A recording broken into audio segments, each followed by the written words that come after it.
Hello viewers, যারা class 7-এ পড়ছো তাদের আজকে আমি অঙ্কের সাজেশন অর্থাৎ সেকেন্ড ইউনিট টেস্ট পরীক্ষার জন্য আজকে নিয়ে চলে এসেছি অঙ্কের সাজেশন। ঠিক আছে, তোমাদের আজকে আমি বলে দেবো কোন কোন অঙ্কগুলো ভালো করে প্র্যাকটিস করলে সেকেন্ড ইউনিট টেস্ট পরীক্ষাতে 50-এ 50 পাবে অঙ্কতে।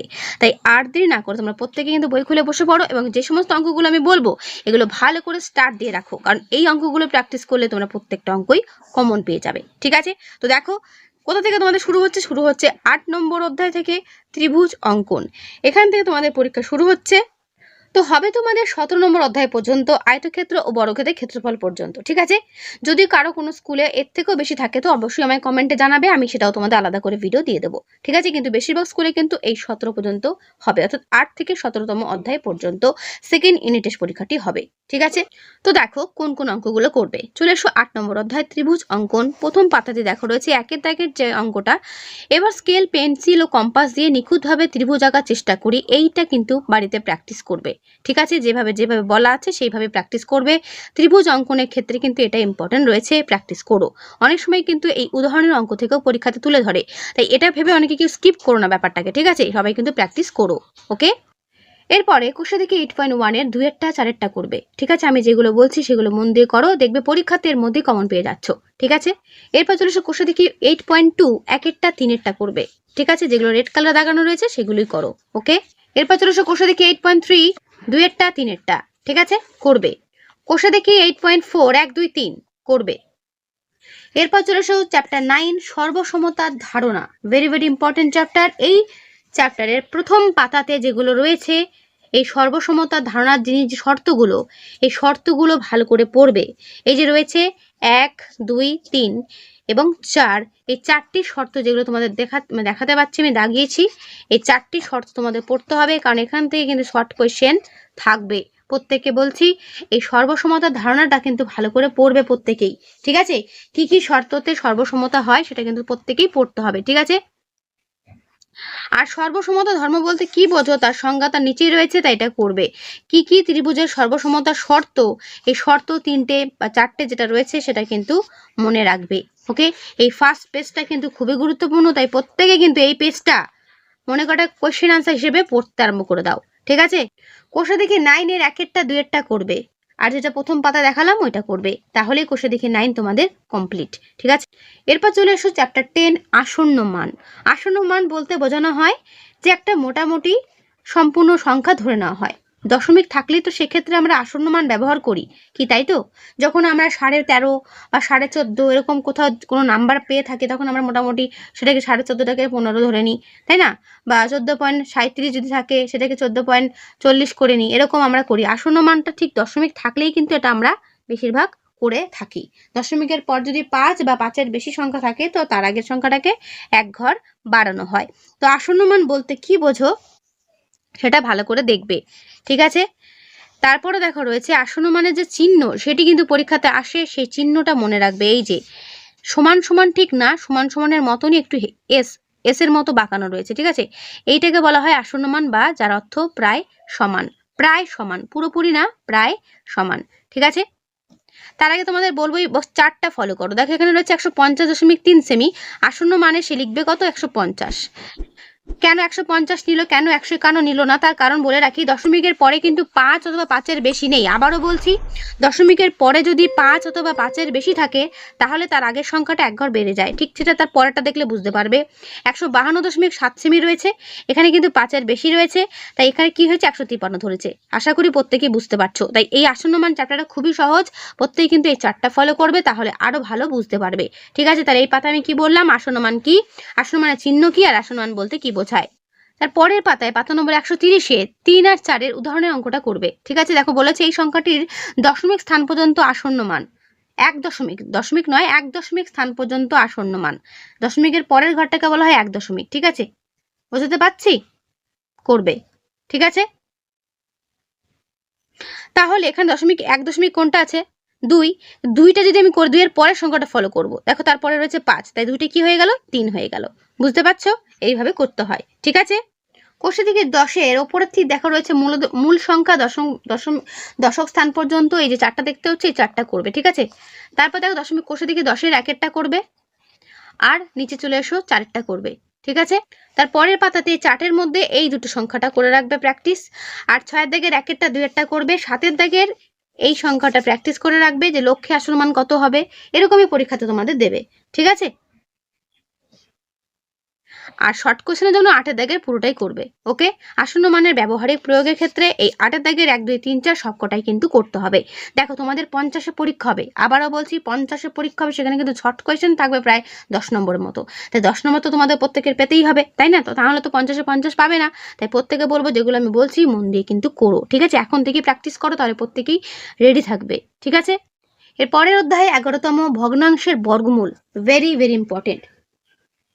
বর্গ তোমরা জানো, একই সংখ্যা দুবার গুণ করলে তাকে বলা হয় বর্গ। আর বর্গমূল হচ্ছে তখন সেই দুটো সংখ্যার গুণফলের জোড়ার গুণফল, অর্থাৎ যদি বলা হয় 2 দুগুণে 4, 4-এর বর্গমূল কত হবে? 2। বোঝা গেল? তো সেই বর্গমূল কিন্তু আসবে তোমাদের পরীক্ষাতে, থাকবেই, মানে বলতে পারো। এক্ষেত্রে তোমার চলে আসে পাতা নম্বর 136-এ নিজে করি 1.1। এখানে 1-এর দাগের ভালো করে করবে। দেখো প্রশ্ন ভালো করে পড়ো কিন্তু অঙ্ক করার আগেই। এটা বলেছে বর্গ করো। ঠিক আছে। তাহলে 4/5-এর বর্গ কি হবে? 4/5 দিয়ে গুণ করতে হবে, তার উপরে হবে 16, নিচে হবে 5×5 = 25। আর তার ডান দিকে দেখা রয়েছে 2-এরটা বর্গমূল করি। তাহলে এটা রয়েছে বর্গ, এটা রয়েছে বর্গমূল। এই 1-এর 2-এর দুটোই কিন্তু প্র্যাকটিস করবে। ঠিক আছে। তাহলে 16/25-এর বর্গমূল কত হবে? বর্গমূলের সাইন অবশ্যই কিন্তু রুটের আকার মতো। ঠিক আছে। তাই 16/25-এর বর্গমূল কত হবে? 4/5, তাই না? 4 4 16, 4টা নেবো, আর 5×5 = 5টা নেবো। তাহলে অ্যান্সার দাঁড়াবে 4/5। এইভাবে প্রত্যেকটা কিন্তু করবে। তাই নিজে করি 11.1-এর কিন্তু 1-এরটা 2-এরটা তোমাদের করতে হবে। ঠিক আছে। নিজে করি 11.2-এর 2-এরটা এবং 4-এরটা করবে। ঠিক আছে। আর 2-এর দাগের 2-এরটা করবে। ঠিক আছে। যেগুলো আমি বলছি সেগুলো কিন্তু করো। এরপর চলে এসো কোষে দেখি 11.1, 1-এর দাগেরটা করবে, 2-এর দাগের 2 3 করবে। ঠিক আছে। 2 3 এবং 4টাও করবে। ওকে। তারপরের পাতাতে 5-এর 6-এর 7-এর 9-এর 11-র 13-র আর 14-র করবে প্র্যাকটিস। আর 15 দাগের 3-এরটা প্র্যাকটিস করবে। ওকে। দেখলে প্রত্যেক কিন্তু বইয়ে দাগিয়ে না অঙ্কগুলো। এরপর চলে এসো পাতা নম্বর 141-এর 13 দাগের এই উদাহরণের বর্গমূলটা করবে। দেখো দশমিক রয়েছে, কিন্তু ঘাবড়ানোর কিছুই নেই, খুবই সহজ। তারপর এটার বর্গমূল করবে, তারপর 15টা বর্গমূল করবে। দেখো যেগুলো হাইলাইট করেছে প্রত্যেকটা কিন্তু করবে। ঠিক আছে। নিজে করি 11.3, 1-এর দাগের প্রত্যেকটা করবে, 3-এর দাগের প্রত্যেকটা করবে। ঠিক আছে। 1-এর আর 3-এর প্রত্যেকটা করা রইলো নিজে করি থেকে। ওকে। এবার শুধু বর্গমূল করি সেটা আলাদা। যদি বলে ভাগ পদ্ধতিতে বর্গমূল করো, সেক্ষেত্রে তোমার কিন্তু ভাগ পদ্ধতিতেই বর্গমূলটা করতে হবে। ঠিক আছে। নিজে করি 11.4, পাতা নম্বর 143-এ কিন্তু 4টেই করবে। ঠিক আছে। দেখেছো? তারপর দেখো নিচে রয়েছে প্রসেসটা দেখে নাও, খুব ভালো করে দেখে নাও। এই প্রসেসেই করতে পারো, কোনো রকম কোনো অসুবিধা নেই। ভাগ পদ্ধতিতে এইভাবেই করতে হয়। ঠিক আছে। নিচেই তার প্রসেস কিন্তু দেওয়া রয়েছে। কোষে দেখি 11.2-এ নিজে করি 11.5-এর এইটা করবে। তার নিচে চলে এসো 4-এর 5-এর করবে। ঠিক আছে। ভাগ পদ্ধতিতে বর্গমূল করি। 8-এর দাগের কিন্তু যে কটা দাগানো আছে 1 2 3 4 5 6, সেটা কিন্তু করবে। ঠিক আছে। 8-এর দাগের কথা বলছি। ওকে। এরপর চলে এসো বীজগাণিতিক সূত্রাবলী, চ্যাপ্টার 12। দেখো কি কি করবে এখান থেকে। ঠিক আছে। চ্যাপ্টার 12 অর্থাৎ অধ্যায় 12 পাতা নম্বর 148-এর এই সূত্রগুলো মুখস্থ করে ফেলো এখন থেকেই। a+b তার হোল স্কয়ারের সূত্র, a - b তার হোল স্কয়ারের সূত্র কি? সূত্র থেকে শর্ট কোশ্চেন থাকবে, আবার সূত্র দিয়েও অঙ্ক থাকবে। a+b তার হোল স্কয়ার, a - b তার হোল স্কয়ার, মাঝখানে প্লাস। এটা কার সূত্র? 2 × a² + b² সূত্র। মনে রাখবে বীজগাণিতিক অঙ্কের ক্ষেত্রে সূত্র কিন্তু একদম মাস্ট। 4ab সমান কত? মনে রাখবে।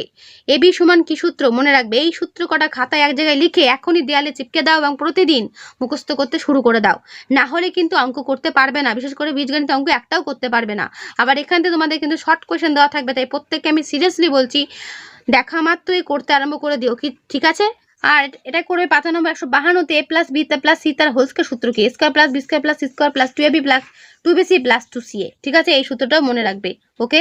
এবার চলো নিজে করি 12.1, a+b তার হোল স্কয়ার। এই সূত্র প্রয়োগ করে এই অঙ্ক কটা তোমরা কিন্তু করবে, যে কটা আমি হাইলাইট করে দিলাম। ঠিক আছে। 1 2 3 4 5 6, 6টা অঙ্ক পরপর এই a+b তার হোল স্কয়ার সমান a² + 2ab + b² সূত্র দিয়ে করবে। কোষে নিজে করি 12.2 যেটা রয়েছে, সেখানে a - b তার হোল স্কয়ার দিয়ে যে সূত্র করে দেয়, যে অঙ্ক কটা রেড কালারে গোল গোল করা আছে, সে কটা কিন্তু প্র্যাকটিস করবে। ঠিক আছে। এই নিজে করি থেকে কিন্তু অঙ্ক পরীক্ষাতে আসার সম্ভাবনা বেশি রয়েছে, তাই যেগুলো বলছি সেগুলো কিন্তু করো। ঠিক আছে। দেখে নিলে এগুলো কিন্তু ভালো করে করবে, যেগুলো আমি দেখাচ্ছি তোমাদের। ঠিক আছে। বই খুলে প্রত্যেকটা মার্ক করে রাখো। দেখানো নিশ্চয়ই কারণ আছে, কারণ এর মধ্যেই পরীক্ষাতে কমন চলে আসবে, এর বাইরে কিছু আসবে না, এটা আমি দাবি দিয়ে বলতে পারি। এরপর কোশ্চেন থেকে 12.1 দেখো 1-এর দাগের, 2-এর দাগের, 4-এর দাগের, 5-এর দাগের এবং 6-এর দাগের 1-2 এই পাতারে সব কটাই করবে। ঠিক আছে, শর্ট কোয়েশ্চেন প্লাস 3 নম্বর বা 2 নম্বরের জন্য কিন্তু এখান থেকে আসবে। ভেরি ভেরি ইম্পর্টেন্ট চ্যাপ্টার এটা, তাই এটা কিন্তু একটাও বাদ দেবে না। ঠিক আছে, বইটা পুরোনো বলে এটা দাগানো রয়েছে, কিছু মনে করো না। তাই তোমরা যেগুলো অঙ্ক আমি শুধুমাত্র বলে যাচ্ছি সেগুলো মন দিয়ে দেখে নাও। ঠিক আছে,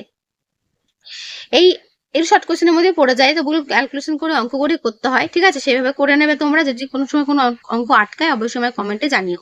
ঠিক আছে, তো এটা কিন্তু করবে। পাতা নম্বর রয়েছে 12.1, কোষে দেখি। ওকে, তার ঠিক পরের পাতা চলো 7-এর দাগে দেখো 1-এরটা করবে, 8-এর দাগের 1-2, 1-2 আর 4-এরটা করবে, 9-এর দাগের 1-এরটা করবে। ঠিক আছে, ওকে, 1-এরটা 2-এরটাও করো। ওকে, 9-এর দাগের 2-এরটাও করবে। তারপর করবে 10-এর দাগের 2, 3, 4, 5, 7 করবে। ঠিক আছে, পাতা নম্বর 159-এ 23-এরটা 24-এরটা মানে 24-এরটা উদাহরণের অঙ্কগুলো করবে। ঠিক আছে, পরীক্ষাতে কিন্তু অনেক সময় উদাহরণের অঙ্ক তুলে দেয়, আবারও বলছি এগুলো কিন্তু একটাও স্কিপ করো না। তার পরের পাতাতে 25-এরটাও করবে।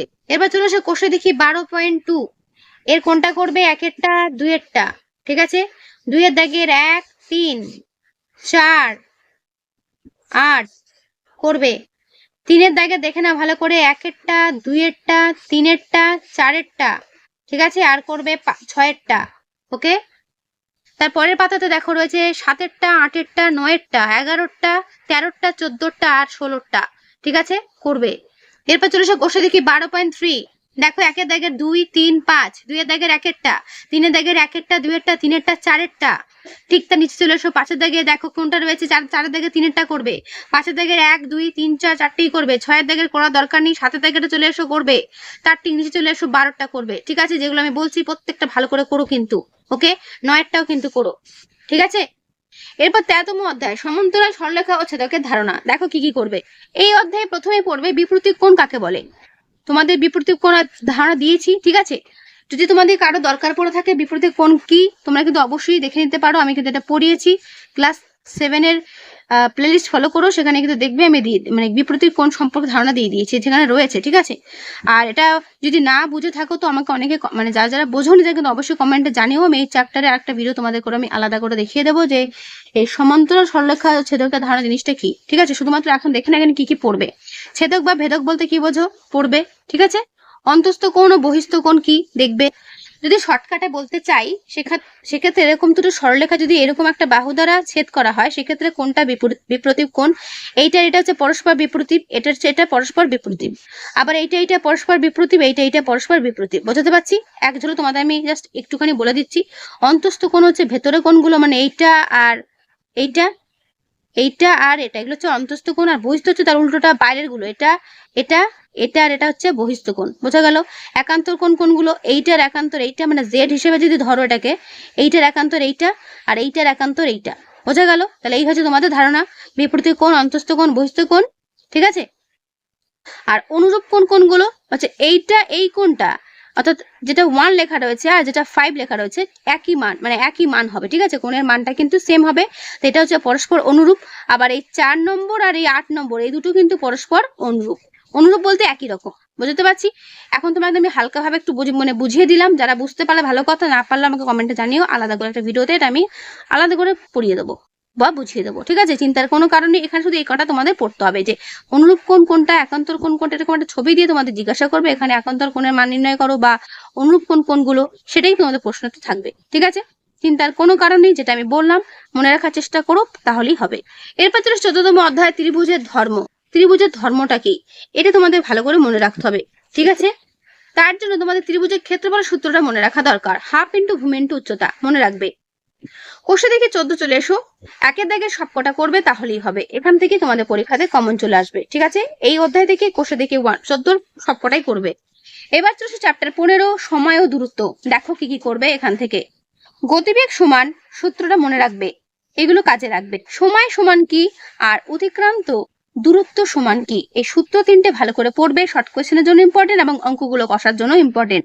ঠিক তার পরের পাতাতে নিজে করি, অর্থাৎ পাতা নম্বর 182-তে এই ছকটা এই ছকটা ভালো করে করবে। এখানে দূরত্ব দেওয়া রয়েছে, সময় দেওয়া রয়েছে, গতিবেগ বার করতে বলছে, আবার কখনো দূরত্ব দেওয়া রয়েছে, গতিবেগ দেওয়া রয়েছে, সময় বার করতে বলছে, আবার কোথাও গতিবেগ দেওয়া রয়েছে, সময় দেওয়া রয়েছে, অতিক্রান্ত দূরত্ব বার করতে বলছে। এই 3টে চার্ট দেখে নেবে, ঠিক আছে? শর্ট কোয়েশ্চেনের জন্য ইম্পর্টেন্ট রয়েছে, আসবে।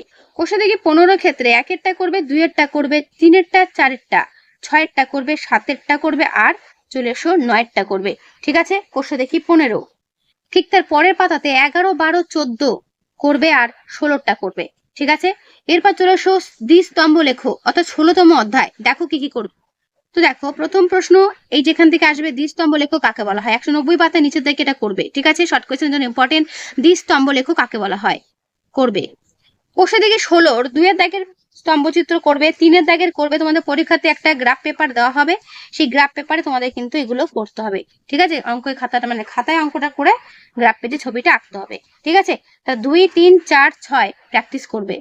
এরপর চলে এসো 17 নম্বর অধ্যায়, আয়তক্ষেত্র ও বর্গক্ষেত্রের ক্ষেত্রফল। এটাই তোমাদের শেষ চ্যাপ্টার, অর্থাৎ শেষ অধ্যায়। এই পর্যন্তই তোমাদের সিলেবাসে রয়েছে, ঠিক আছে? আবারও বলছি, যদি আরো সিলেবাসে কিছু থাকে তো অবশ্যই আমায় কমেন্টে জানিও, আমি সেখান থেকে তোমাদের আলাদা করে ভিডিওতে দিয়ে দেবো, ঠিক আছে? তো দেখো 17তম অধ্যায়তে কি কি করবে। 17.1 নিজে করি 17.1 এর 1-এরটা 2-এরটা করবে, ঠিক আছে? নিজে করি 17.2 এর 1-এরটা 2-এরটা করবে। এরপর চলে এসো কোষে দেখি 17 2-এর দাগের 1-এরটা 2-এরটা 6-এরটা করবে, ঠিক আছে? তারপরের পাতায় 6, 7, 8, 9, 10 এই কটা করবে, ঠিক আছে? তারপরের পাতায় 13 আর 14। 17 থেকে কোষে দিকে 17 থেকে এই কটাই অঙ্ক করো, এর মধ্যেই কমন চলে আসবে। তো ক্লাস 7 এর অঙ্কের সাজেশন এই হলো সেকেন্ড ইউনিট পরীক্ষার জন্য। তো কেমন লাগলো অবশ্যই কমেন্টে জানিও, ভালো লাগলে বন্ধুদের কাছে অবশ্যই শেয়ার করে দিও। তো আজকে ভিডিও আমি এখানে শেষ করছি, দেখা হবে নেক্সট ভিডিওতে। ভালো থেকো সবাই, ভালো করে অঙ্কগুলো করো সবাই, ঠিক আছে? যে কটা অঙ্ক আমি দিলাম প্রত্যেকটা অঙ্ক এখন থেকে প্র্যাকটিস করো, পরীক্ষা প্রত্যেকের ভালো হবেই হবে। আর 50-এ 50 পেতে গেলে অবশ্যই কিন্তু প্রত্যেকটা অঙ্ক প্র্যাকটিস করো, ঠিক আছে? যেগুলো আমি বললাম, ওকে? তো আজকে আমি এখানেই শেষ করছি, দেখা হবে নেক্সট ভিডিও।